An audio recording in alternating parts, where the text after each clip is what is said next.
Man, oh man, and so it continues, guys. The weird trifecta out there between Halo pros and Call of Duty pros and some Gears pros out there. In case you guys have missed it this past weekend, the Florida Mutineers are no longer with us. A rest in peace to them. It was a great first franchise season, and we'll see them maybe in the future if they can be resurrected. That being Frosty, who has now left Call of Duty and returned to Halo professionally with a fine-looking roster. Now, with that, he did not go out quietly. In case you guys have missed this in the past couple of months as well, rumors out there which seem to be true, that being Mental, a Gears pro, leaving Gears of War to enter Call of Duty. In that podcast, or Eavesdrop podcast with Hector Rodriguez, he does confirm that he has a group chat with several Gears pros and other Halo pros out there that might be making the switch from those franchises or from those game titles into Call of Duty, and now we have vice versa, as Frosty has returned to Halo and has not done so very quietly. On his way out the door, he made sure to kick his former Call of Duty organization, the Florida Mutineers,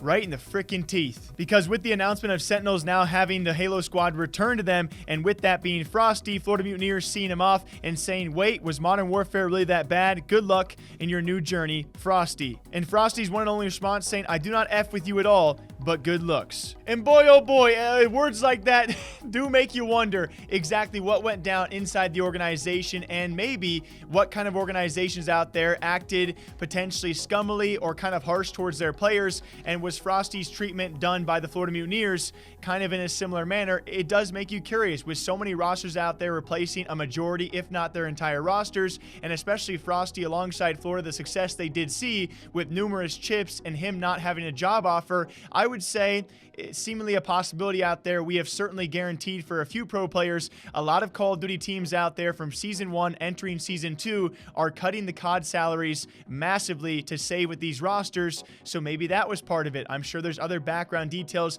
we might not ever know, but certainly some reason provoked Frosty to say those words, as he has now actually joined a great roster in a Halo team for Sentinels. Sentinels, by the way, are one of the, I would say, guaranteed organizations, certainly not cutting salaries like some COD teams are. They are continuing to dump money out there, and this roster that Frosty has now joined and returned to an esport in Halo is looking pretty nutty. I think a lot of Halo fans would agree, but Halo Infinite, the future over there, is still not guaranteed. That does not fret the Sentinels. They do not care. They are dumping money into rising esports out there like that of Valorant, and now the return of Halo, if it can make its way back into the limelight of esports, it's a possibility for Halo Infinite, but we don't even know the plans right now currently for Halo 2021 and what that franchise future is with esports. But you really can't complain about a roster that Frosty does go back to, with Lethal and Snakebite and Royal, the rejoining of a world-class roster. It's pretty nutty, and now we have this trifecta: Gears pros to COD, Halo pros to COD, back to Halo, and all in between, and switching and changing, and there's certainly more that might be announced in the future. It continues to be a whirlwind of changes out there between these three esports. And it's actually pretty crazy, because meanwhile, while that trifecta is going on between Halo and Gears and Call of Duty, you know, with players joining and leaving as they please, because the future of those esports, if that's your future, you got to choose wisely of what game you want to compete in. It's kind of funny with Valorant, we're seeing the very same thing. Fortnite pros going to Valorant, maybe back to Fortnite. CSGO pros going to Valorant, some back to CSGO, mostly staying in that. Overwatch, the same thing. We're seeing these trading of back and forths, where a lot of esports pro players out there got to choose where they want to dedicate their entire futures to.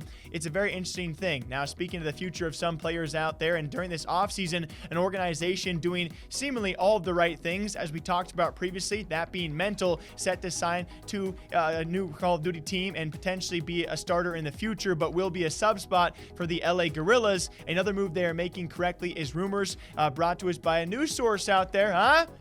You guys heard about Breaking Point? Brand new project out there bringing us news that apparently LA Guerrillas, why Brack was actually thanking them in their statement, is they offered to pay his missing 1 month's salary that Toronto did not pay him. If you guys want a breakdown of that, we've already broken it down in a past video, but certainly a very controversial slew of statements between Brack and Toronto Ultra, all brought to light by Crim6. It was a very heated back and forth, and certainly some things unveiled and not in good looks for the Toronto Ultra. Now LA already being talked about for bringing on a Gears Pro and Mental, supposedly. It seems to be very true, and now even furtherly talked about because during all this controversy, they actually offered to pay that 1 month missing salary that Brack was missing I mean, hey, you really can't argue with these guys and what they're doing off-season wise. We'll see who the starting roster does become, but LAG, they're already being talked about more this offseason than they were the entire actual season for season 1 of the franchise league. So doing some great moves. And again, I really cannot complain